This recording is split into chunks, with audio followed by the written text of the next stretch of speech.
Hey guys, मैं Farooq sir from Delhi. आज मैं आपको 10th क्लास का मैथ्स ट्रिगोनोमेट्री कराने जा रहा हूँ। तो बच्चों, एक नए अंदाज में आपको ये वीडियो मिलने वाली है 10th क्लास का trigonometry. Okay, let's start. Actually सबसे पहले ट्रिगोनोमेट्री का मतलब समझो। ट्रिगोनोमेट्री होता क्या है, क्या चीज इसमें करने वाले हैं, जल्दी जल्दी इस चीज को हम हैंडल करते हैं। और बच्चों, मैं बता दूं कि 10th क्लास का मैथ्स में जो चीज आपको रिक्वायरमेंट है 10th क्लास का ट्रिगोनोमेट्री में, वही चीज मैं दूंगा। ओके, तो इस वीडियो को ध्यान से देखें और चीज को समझते हुए चलते हैं। सबसे पहले ट्रिगोनोमेट्री। ट्रिगोनोमेट्री एक ग्रीक वर्ड है। ट्रिगोनोमेट्री एक ग्रीक वर्ड है। इसमें 3 वर्ड्स हैं, ट्राइगोनोमेट्री। आइए इसका एक्सप्लेन करते हैं ब्रिटिश इंग्लिश में। ये ग्रीक लैंग्वेज होता है ट्रिगोनोमेट्री, ये ब्रिटिश इंग्लिश नहीं है। एक्चुअली ये जर्मन साइंटिस्ट ने इसे ड्राइव किया है, तो दैट मींस ये ग्रीक लैंग्वेज में आता है, तो हम इसे ब्रिटिश इंग्लिश में ट्रांसलेट करने वाले हैं, कन्वर्ट करने वाले हैं। तो आइए देखते हैं। TRI ट्राई, जिसे आप ब्रिटिश इंग्लिश में 3 कहते हैं। एंड गोनो, गोनो में मींस एंगल, समझो एंगल ऑफ साइड भी, एंगल साइड को समझते हुए चलें। एंड मेट्री मींस मेजरमेंट, मेट्री मींस मेजरमेंट, मेजरमेंट होता है।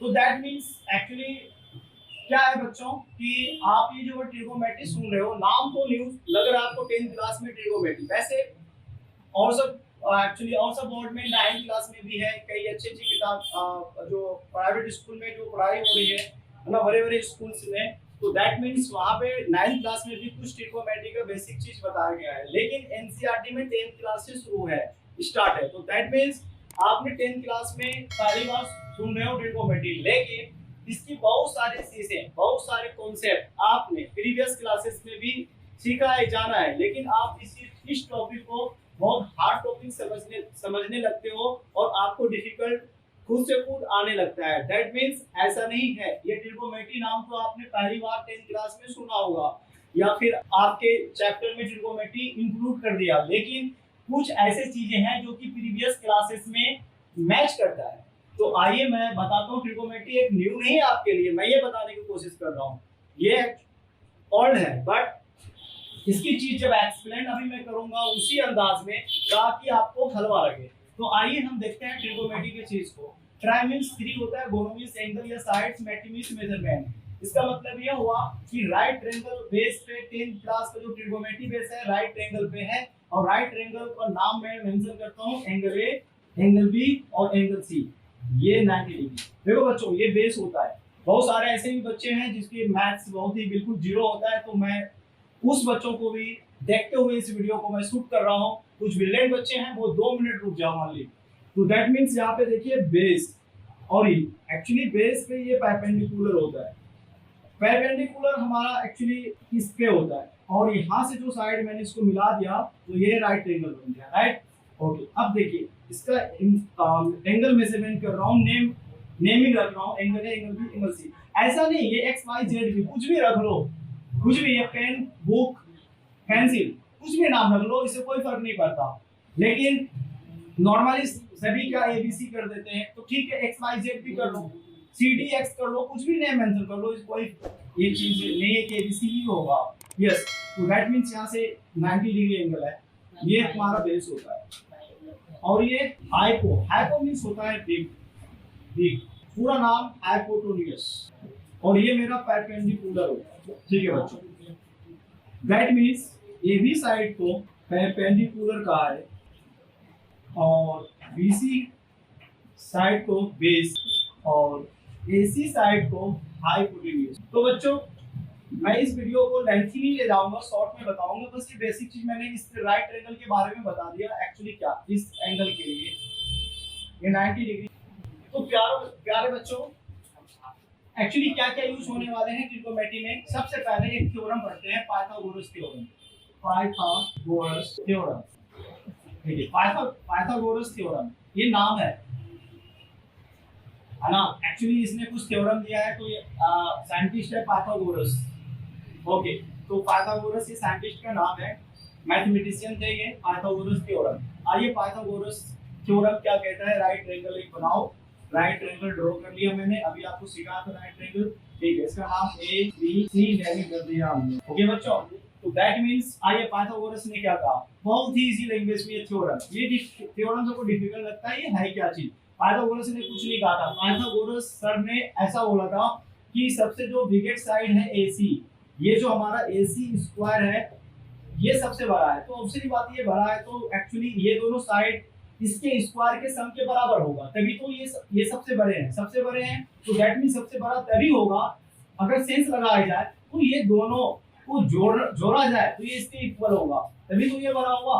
तो दैट मींस पाइथागोरस ने ये कहा सबसे बिगेस्ट साइड जो हाइपोटेन्यूस है उसका इसका स्क्वायर का सम ये दोनों साइड के स्क्वायर के सम का इक्वल होगा। कहने का मतलब उसने कहा AB square plus BC square होगा ये अकेला, क्योंकि यार ये मैंने बताया था हाइपो के मतलब बड़ा, बिग, उसका पूरा नाम हाइपोटेन्यूस है, शॉर्ट में हाइपो बोलते हैं। तो सबसे बड़ी साइड ये है, तो बड़ी साइड है तो या बड़ी साइड है तो ये दोनों साइड जो है ना इसके स्क्वायर के सम के बराबर होगा, मतलब AC अकेला है ये दोनों AB square plus BC square के सम के बराबर। तो पाइथागोरस थ्योरम ये होता है मेरा AC square equal to AB square plus BC square, right. Okay, तो बच्चों अब इससे आप AB फाइंड कर सकते हो, BC भी फाइंड कर सकते हो सेपरेट करके। तो दैट मींस यहाँ पे AC स्क्वायर को मैं आप कह सकता हूँ कि AC हाइपोटेन्यूस को S से दिखाते हैं, हाइपोटेन्यूस को S से, बेस को B से और AB जो परपेंडिकुलर है P से। तो यहाँ पे मैं मेंशन करूंगा H स्क्वायर और AB जो है हमारा P स्क्वायर, BC जो हमारा है वो बेस स्क्वायर। ओके, तो दैट मींस किसी बच्चे ने कहा सर H स्क्वायर ये दोनों के बराबर हो, ठीक है हो गया, लेकिन मुझे सिर्फ बेस चाहिए तो हम कैसे फाइंड करेंगे। तो बच्चों इसके लिए एक आप टेक्निक मैं आपको बताने जा रहा हूँ, बहुत बढ़िया टेक्निक है।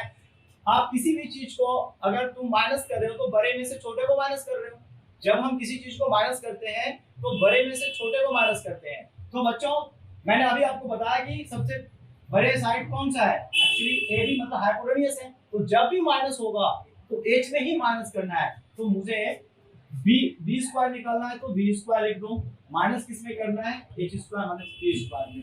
मुझे P स्क्वायर चाहिए, P स्क्वायर चाहिए तो P स्क्वायर मैंने कांस्टेंट रख दिया, अब H स्क्वायर में माइनस करेंगे B स्क्वायर को, तो P स्क्वायर की वैल्यू, B स्क्वायर की वैल्यू, H स्क्वायर की वैल्यू हमारे पास यहाँ पे है। अब दूसरी बात आपको पता है कि अगर स्क्वायर यहाँ पे हटा दूं इसकी वैल्यू सिर्फ H चाहिए, स्क्वायर के फॉर्म में नहीं चाहिए, तो इस तरफ क्या रूट लगाना पड़ता है, तो P square plus B square. Similarly यहाँ भी आप स्क्वायर हटाओगे तो इस तरफ रूट लग जाएगा, यहाँ भी स्क्वायर हटाओगे तो इस तरफ रूट लग जाएगा। नेक्स्ट, ये पाइथागोरस थ्योरम था आपका। एक्चुअली बच्चों ट्रिगोनोमेट्री का आगे का जो पार्ट है इसमें मैं एक्चुअल मीन का बात करने वाला हूँ, दैट मींस ये चीज है क्या। इसमें मैं आपको ट्रिगोनोमेट्री आइडेंटिटीज की बात करता हूँ, ट्रिगोनोमेट्री आइडेंटिटीज की बात करूंगा। ये जो ट्रिगोनोमेट्री आइडेंटिटीज है सारे बच्चों को बहुत डिफिकल्ट लगता है एक्चुअली, लेकिन ये बहुत ही आसान है। आइए इसको देखते हैं। सबसे पहले ट्रिगोनोमेट्री आइडेंटिटीज, इसमें मैंने 3 कैटेगरीज में डिवाइड किया है। सबसे पहला सम ऑफ ट्रिगोनोमेट्री आइडेंटिटीज, तो सम में पहला sin square theta plus cos square theta equal to 1। तो यहाँ पे बच्चों sin square theta plus cos square theta 1 कैसे होगा ये भी प्रूफ कर लो जल्दी से। देखो sin का formula p upon h space square, cos theta होता है b square upon h square, right. Okay, और यहाँ पे देखो अगर डिनोमिनेटर सेम हो तो फिर ऊपर वाले चीज को सम कर दो शॉर्ट में, p square plus b square. Okay, अब आप देखिए पाइथागोरस ने क्या बोला था, b स्क्वायर किसके बराबर है, h स्क्वायर के बराबर है, h स्क्वायर ये कैंसिल होके 1 हो गया। दैट मींस LHS से हमने RHS लाया। तो बच्चों यहाँ पे ध्यान देने की बात है, कोई भी चीज अगर प्रूफ कर रहे हो तो सबसे पहली बात मैं आइडेंटिटीज की बात करूं तो आइडेंटिटीज ये सिर्फ 10th क्लास में नहीं है, आपने बहुत सारे आइडेंटिटीज पहले भी सॉल्व कर रखा है। यदि मैं आपको रिमाइंड कराऊं तो आपने अलजेब्रिक आइडेंटिटीज को सॉल्व किया। आइडेंटिटीज मतलब actually algebraic identities, that means algebraic identity क्या होता है बच्चों, आपने a प्लस b का होल स्क्वायर, ये आपने आंसर लाया होगा a square plus b square plus 2ab। तो बच्चों ये जो मेरा इधर की पार्ट है एलएचएस या आरएचएस, ये भी तो एक आइडेंटिटी है, लेकिन इसका नाम क्या है? Algebraic identity. मैं सिर्फ लिंक करा रहा हूँ प्रीवियस क्लासेस से। ये जो आइडेंटिटी है आपका अलजेब्रिक आइडेंटिटी है, राइट। लेकिन यहाँ तो ट्रिगोमेट्रिक आइडेंटिटीज की बात हो रही है, तो दैट मींस ये जो चीज आपने एलएचएस से आरएचएस लाया, ये कैसे आया होगा? तो दैट आपने क्या किया होगा? a प्लस बी का स्क्वायर, जैसे 2 स्क्वायर का 2 into 2 होगा, ये 4 हो जाता है। दैट मींस को खोल के लिखा आपने, तो यहाँ भी तो खोल के से लिख सकते हैं a plus B and a plus B, right. तो इसे अगर सॉल्व करोगे तो क्या होगा? a into a square, a b okay, और ये हो गया तुम्हारा, और ये हो जाएगा a b plus b square. यदि आप इसे सिंपलीफाई करोगे तो a स्क्वायर a b कितना a b 2ab, मतलब a b मतलब सिंगल a b मतलब सिंगल a b 1 1 कितना हो जाएगा 2ab प्लस b स्क्वायर। तो यही तो रिजल्ट है। तो दैट मींस मैंने क्या किया? एलएचएस को उठाया और आरएचएस को प्रूव कर दिया। आरएचएस में जो रिजल्ट पहले से था a square plus 2ab plus b square, right. तो दैट मींस ये तो 7 8 क्लास से पढ़ते आ रहे हो, ये भी तो एक आइडेंटिटीज है। तो यहाँ पे ट्रिगोमेट्रिक आइडेंटिटीज की मैं बात कर रहा हूँ। तो ट्रिगोमेट्रिक आइडेंटिटीज में मैंने भी उसको और आसान कर दिया, सम ऑफ ट्रिगोमेट्रिक आइडेंटिटीज। अब सम ऑफ ट्रिगोमेट्रिक आइडेंटिटीज कितने होते हैं इसको देख लेते हैं।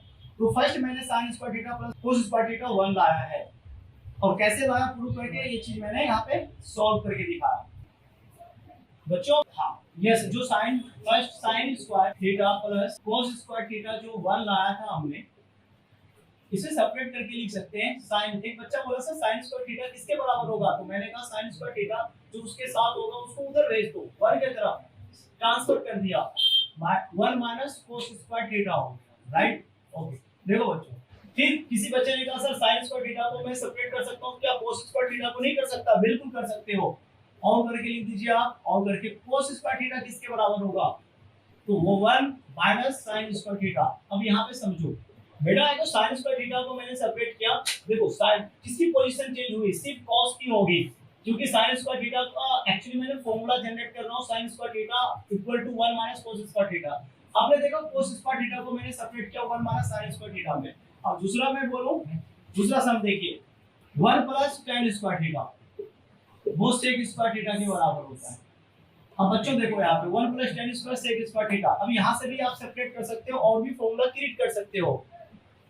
tan square theta sec square theta minus 1। Okay बच्चों, किसी बच्चे ने कहा सर 1 को भी सेपरेट कैसे करेंगे? तो 1 के साथ कौन है? tan को भेज दो इधर, sec square theta minus tan square theta, ये भी फॉर्मूला है। अब थर्ड नंबर में 1 plus cot square theta equal to cosec square theta होता है। तो आप खुद से इसको सेपरेट कर लीजिए, 1 किसके बराबर होगा? 1 के साथ कौन है उसको ही भेजना है आपको, उस तरफ राइट साइड शिफ्ट करना है, cot स्क्वायर थीटा। ओके, अब नेक्स्ट देखो, अब cot स्क्वायर थीटा किसके बराबर होगा? cot square theta cosec square theta minus 1 के बराबर होगा। ये सम की आइडेंटिटीज एंड हो गया, मतलब सम वाला इतना ही होता है, इससे ज्यादा नहीं होता। तो सम की आइडेंटिटीज खत्म हो गया। अब आइए प्रोडक्ट फॉर्म की आइडेंटिटीज देखते हैं। प्रोडक्ट फॉर्म की आइडेंटिटीज देखते हैं। आइए प्रोडक्ट फॉर्म की identities of product form, trigonometric identities of product form. Product form के मतलब मल्टीप्लिकेशन वाला फॉर्म, जहां सम था वो मल्टीप्लिकेशन करूंगा। इसमें भी आप देख लें, first number sin theta into cosec theta equal to 1 होता है। एक बात यहाँ पे मैं बता देता हूँ, यहाँ पे एक बात समझने की बहुत जरूरी है। देख, सबसे पहला रेशियोज आप जानते हो कि sin theta cos theta and tan cot sec and cosec। तो कौन किसका sin को उल्टा cosec होता है? ये 6 ब्रदर्स हैं, 1 2 3 4 5 6। ओके, ट्रिगोमेट्री रेशियोज बोलते हैं इसे, ट्रिगोमेट्री रेशियोज। देयर आर 6 होते हैं। तो that means sin theta cos theta tan cot sec cosec, ये 6 ब्रदर्स कह लो आप, आसान से समझने के लिए। ट्रिगोमेट्री में 6 ब्रदर्स हैं। ओके, तो एक आप लोग जानते हो यार, एक ब्रदर होता है तो एक ब्रदर एक ऑपोजिट हो सकता है, ठीक है। तो दैट मींस sin का ऑपोजिट कौन होगा? cosec। cos का ऑपोजिट कौन हो सकता है? sec। tan का होता है cot। ओके, तो दैट मींस इसे याद रखना है। यहाँ पे sin का उल्टा क्या होगा? cosec। cos का उल्टा क्या होगा? sec। tan का उल्टा क्या होगा? रेसिप्रोकल cot होता है। तो दैट मींस यहाँ पे जो भी मैं रेशियो लूंगा साइन थीटा का ऑपोजिट ही आएगा, दूसरा कोई नहीं आ सकता, ऑपोजिट ब्रदर आएगा। साइन थीटा का ऑपोजिट ब्रदर मैंने क्या बताया, कोसेक थीटा, तो यहाँ पे कोसेक थीटा आ गया। जब भी ऑपोजिट होगा तो आंसर 1 होगा मल्टीप्लिकेशन में। कैसे, देखो ये भी बच्चों वाली खेल है, 2 का रेसिप्रोकल क्या होता है, हाफ होता है, इसको भी सॉल्व करोगे तो 1 आ गया। मतलब दुनिया का कोई भी नंबर उसके रेसिप्रोकल से तुम मल्टीप्लिकेशन कर रहे हो तो आंसर 1 होगा। जैसे 4 का रेसिप्रोकल क्या होता है, 1/4, आंसर 1। या 6 का रेसिप्रोकल क्या होता है, 1/6, आंसर 1। कैंसिल होके आंसर 1 हो जाता है। तो यहाँ भी तो साइन थीटा का रेसिप्रोकल कोसेक होता है, साइन का उल्टा कोसेक होता है, तो ये 1 क्यों नहीं होगा। ये तो मैं लॉजिकल पॉइंट से 1 साबित कर दिया। अगर आप फॉर्मूला बेस पे करोगे तो फॉर्मूला बेस पे हम कैसे कर सकते हैं ये भी हम ध्यान देते हैं। साइन थीटा का फॉर्मूला क्या होता है, p/h। कोसेक थीटा का रेशियो क्या होता है, h/p। बेटा इसको कैंसिल आउट कर दो, सब कर गया, आंसर 1 आ गया। तो मैंने क्या किया, LHS काट लिया, RHS लेके आ गया।